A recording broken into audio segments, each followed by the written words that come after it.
অপরাধগুলো যে কমছে না, আসলে আপনি কি মনে করেন যে এ ধরনের অপরাধ সংঘটিত হচ্ছে? আমরা অন্যান্য অপরাধের কথা বাদ রাখি, কিন্তু শিশুদেরকে ধরে নিয়ে শিশুদের ধর্ষণ করে গলা কেটে হত্যা করছে, এই দৃশ্য দেখে আমাদের বেঁচে থাকতে হচ্ছে। এরকম ঘটনা যে ঘটছে, এটা আপনি কি মনে করেন যে কেন সংঘটিত হচ্ছে আসলে? অনেক ধন্যবাদ আপনাকে এবং সেই সাথে আমার সহ আলোচক যারা আছেন। দেখেন, এটা অসম্ভব হৃদয় বিদারক যে ঘটনাটা ঘটেছে। এটা আজকে নতুন প্রথম ঘটেছে বিষয়টা তা না, একদমই। এই রকম ঘটনা আমরা প্রায়ই দেখছি আসছে। আমরা কথা বলছি যে নারী ধর্ষণ, শিশু ধর্ষণ, নারী হত্যা, শিশু হত্যা, নারী নির্যাতন কেন?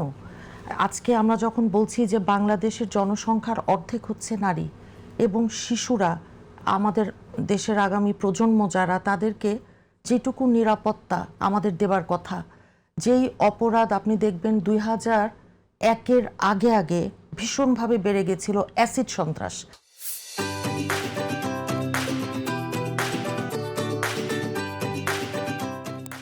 অ্যাসিড নিক্ষেপ, মেয়েদেরকে অ্যাসিড মারত প্রতিশোধ, প্রতিহিংসা থেকে।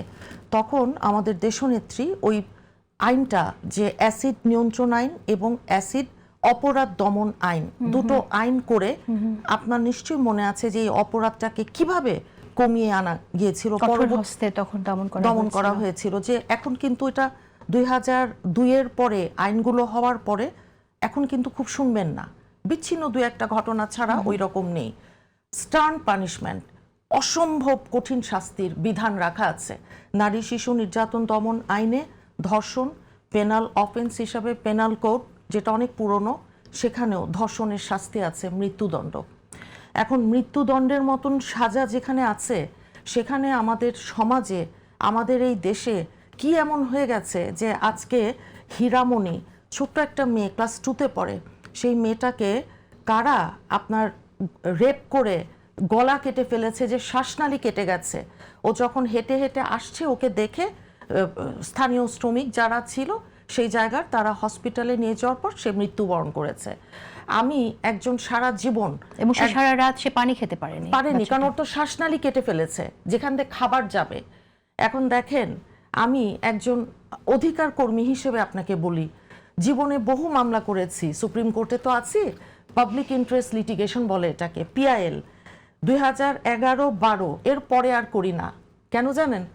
আমার একটা হচ্ছে রাজনৈতিক পরিচয়টা সামনে চলে এসছে, 2 নাম্বার হচ্ছে ওই যে পাবলিক ইন্টারেস্ট লিটিগেশনগুলোর কথা বললাম, একটারও যে ডাইরেক্টিভসগুলো সুপ্রিম কোর্ট থেকে, খুব ভালো ভালো জাজমেন্ট দেশে এবং বিদেশে বিভিন্ন ওয়েবসাইটে বিভিন্ন অর্গানাইজেশনে আছে, কেউ মানে নাই।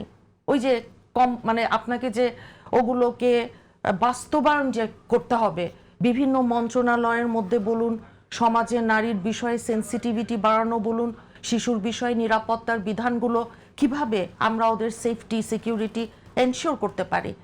তো যাই হোক, মূল কথাটা হচ্ছে কি, আজকে একটা ললেসনেসের মধ্যে দিয়ে কিন্তু আমরা গত 4টা টার্ম, যেহেতু দেশে নির্বাচন হয়নি, ভোট ছিল না, আর গত 18 মাসে যখন অন্তর্বর্তী সরকার বসা, তখনও আমরা বারবার বলেছি যে ল অ্যান্ড অর্ডার ফ্লুইড, এই কথাটা আমরা বলেছি, যেটা সত্যি। এখন নতুন একটা সরকার এসেছে, দীর্ঘদিন পর একটা নির্বাচন হয়েছে। এখন এই সরকারের এই অল্প সময়ের ভিতরই 12 তারিখের নির্বাচন, তারপরে সরকার গঠন 2 সপ্তাহ হার্ডলি মনে করেন, এর মধ্যেই কিন্তু পরিবর্তন একটা দেখা যাচ্ছে, পজিটিভ একটা ইম্প্যাক্ট। এখন যারা পতিত স্বৈরাচার, যারা পালিয়ে গেছে ইন্ডিয়াতে কিংবা অন্যান্য দেশে, তারা আপনার যে খুব সুখে শান্তিতে আমাদেরকে থাকতে দিবে, এটা ভাবার কোনো কারণ নাই। আর অন্যান্য আরও যারা আপনার বিভিন্ন কর্নার, বিভিন্ন কোয়ার্টারে থাকে, বিভিন্ন রকম এজেন্ডা থাকে, তাদের কি করে অস্থিতিশীল করা যায়, কি করে আপনি একটা, আপনার ইয়াসমিন কেসটা মনে আছে না? তো ওই সময় এইরকম কয়েকটা কেস আছে, সীমা হত্যা মামলা বলুন, তনু, কুমিল্লার তনু রেপ অ্যান্ড মার্ডার কেসটা বলুন, কতগুলো কেস আছে জেসিন, যেগুলো আমাদেরকে অসম্ভব রকমের নাড়া দিয়েছে, কষ্ট দিয়েছে, এখনো ভাবলে কষ্ট লাগে, এখনো ভাবি কিছুই করতে পারিনি মনে হয়। তবে আমি মনে করি সমাজে নারী এবং শিশুদের বেলায়, যেই সমাজে আপনি সেফটি এনশিওর করতে আমরা যদি না পারি, আমি যদি নিরাপত্তাহীন বোধ করি, তাহলে আমি যখন আরেকটা দেশে যাচ্ছি বেড়াতে, মনে করেন আমি মালয়েশিয়া গিয়েছি, রাত্রে 12টায় আপনি নিজে যেতে পারেন না বের হয়ে, হোটেল থেকে বের হয়ে একটা ওষুধ কিনতে দোকানে, সেখানে আপনার ভয় লাগে না কেন? এখানে আমি ভয় পাই কেন?